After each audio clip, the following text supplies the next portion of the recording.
So if I was to ask you what the connection was between a bottle of Tide detergent and sweat was, you probably think that's the easiest question that you're going to be asked in Edinburgh all week.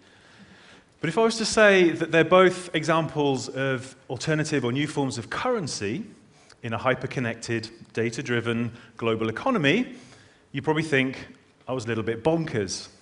But trust me, I work in advertising. And I am going to tell you the answer, but obviously after this short break. So a more kind of challenging question is one that I was asked actually by one of our writers a couple of weeks ago, and I didn't know the answer. What's the world's best performing currency? It's actually Bitcoin. Now, for those of you who may not be familiar, Bitcoin is a cryptocurrency, a virtual currency, synthetic currency. It was founded in 2008 by this anonymous programmer using the pseudonym Satoshi Nakamoto. No one knows who or what he is. He's almost like the Banksy of the internet. And I'm probably not going to do it proper service here, but my interpretation of how it works is that Bitcoins are released through this process of mining. So there's a network of computers, a challenge to solve a very complex mathematical problem, and the person that manages to solve it first gets the Bitcoin. So the Bitcoins are released, they're put into a public ledger called the blockchain, and then they float, so they become a currency. And completely decentralized, that's the sort of scary thing about this, which is why it's so popular. So it's not run by the authorities or the state, it's actually managed by the network. And the reason that it's proved very successful is it's private, it's anonymous, it's fast, and it's cheap. And you do get to the point where there's some wild fluctuations with Bitcoin. So in one level, it went from something like $13 to 266, literally in the space of 4 months, then crashed and lost half of its value in 6 hours. And it's currently around that kind of $110 mark in value. But what it does show is that it's sort of gaining ground, it's gaining respectability. You get services like Reddit and WordPress are actually accepting Bitcoin as a payment currency now.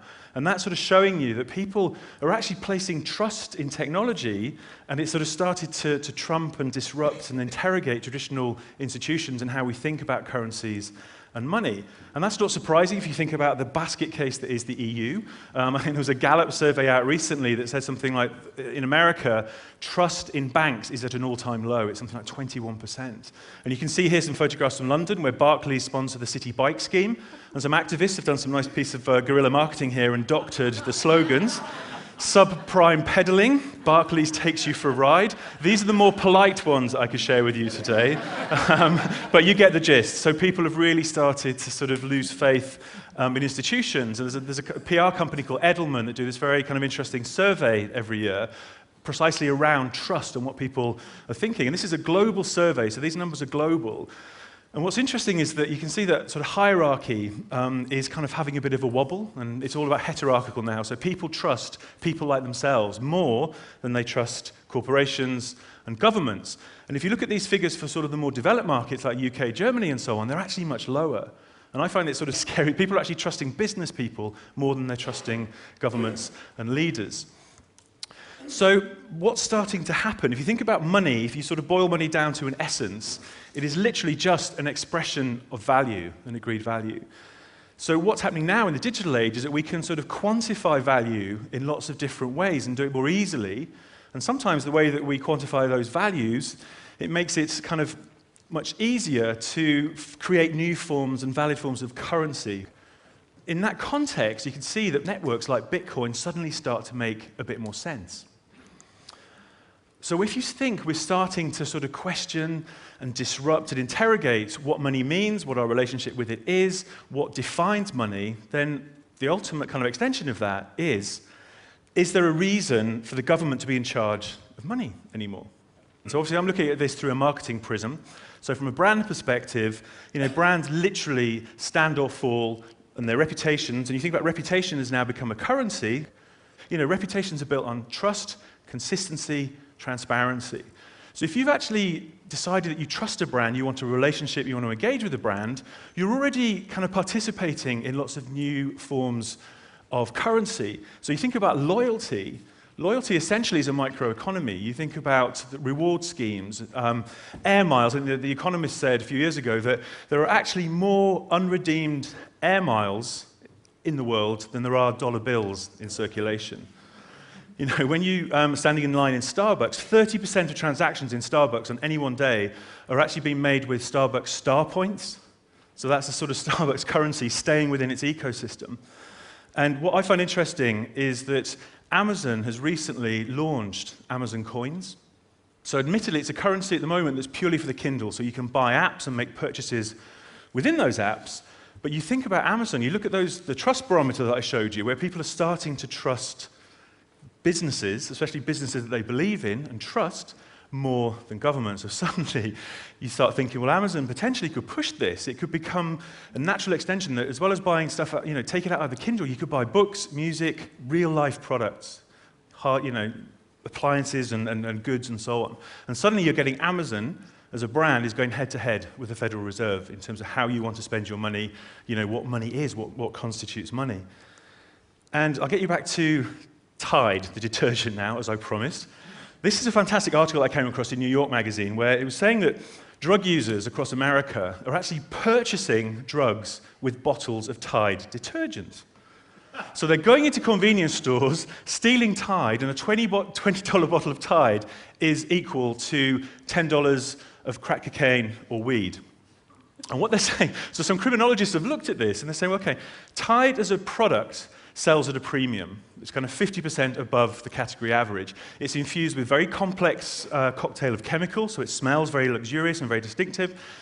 And being a Procter & Gamble brand, it's been supported by a lot of mass media advertising. So what they're saying is that drug users are consumers too. So they have this kind of, in their neural pathways, when they spot Tide, there's a shortcut. Say, that is trust, I trust that, that's quality. So it becomes this unit of currency, which the New York Magazine described as a very oddly loyal crime wave, brand loyal crime wave. And criminals are actually calling Tide liquid gold. Now, what I thought was funny was a reaction from the P&G spokesperson that said, obviously tried to sort of dissociate themselves from drugs, but said that it reminds me of one thing, and that's the value of the brand has stayed consistent. Which backs up my point and shows he didn't even break a sweat when he said that. So that brings me back to the connection with sweat. In Mexico, Nike have run a campaign recently called literally Bid Your Sweat. So you think about, these Nike shoes have got sensors in them, or you use a Nike fuel band that basically tracks your movement, your energy, your calorie consumption. And what's happening here, this is where you've actually elected to join that Nike community. You've bought into it. They're not advertising loud messages at you, and that's where advertising has started to shift now, is into things like services, tools, and applications. So Nike is literally acting as a well-being partner, a health and fitness kind of partner and service provider. So what happens with this is they're saying, right, you have a data dashboard. We know how far you've run, how far you've moved, what your calorie intake, all that sort of stuff. What you can do is, the more you run, the more points you get. And we have an auction where you can buy Nike stuff, but only by proving that you've actually used the product to do stuff. And you can't come into this. This is purely for the community that are sweating using Nike products. You can't buy stuff with pesos. This is literally a closed environment, a closed auction space. In Africa, airtime has become literally a currency in its own right. People are used to, because mobile is king, they're very, very used to transferring money, making payments via mobile. And one of my favorite examples from a brand perspective going on is Vodafone, where in Egypt, lots of people make purchases in markets and very small independent stores. Loose change, small change is a real problem. And what tends to happen is you buy a bunch of stuff, you're due, say, like 10 cents, 20 cents in change. The shopkeepers tend to give you things like an onion or an aspirin or a piece of gum because they don't have the small change. So what Vodafone came in and saw this problem, this consumer pain point, and they created some small change, which they call FACA, which literally sits and is given by the shopkeepers to people, and it's credit that goes straight onto their mobile phone. So this currency becomes credit, which again is really, really interesting. And we did a survey that backs up the fact that 45% of people in this very crucial demographic in the US was saying that they're comfortable using an independent or branded currency. So that's getting really interesting here, really interesting dynamic going on. And you think that corporations should start taking their assets and thinking them in a different way and sort of trading them. And it's, you think, is it much of a leap? It seems like far-fetched, but when you think about it, in America in 1860, there were 1,600 corporations issuing banknotes. There were 8,000 kinds of notes in America.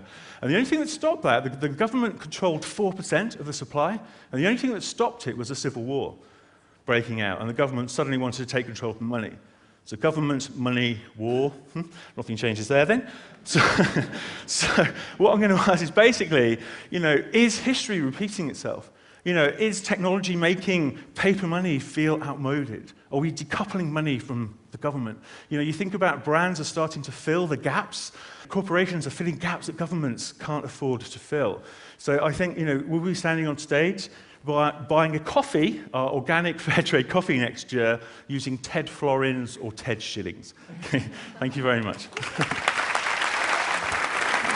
Thank you.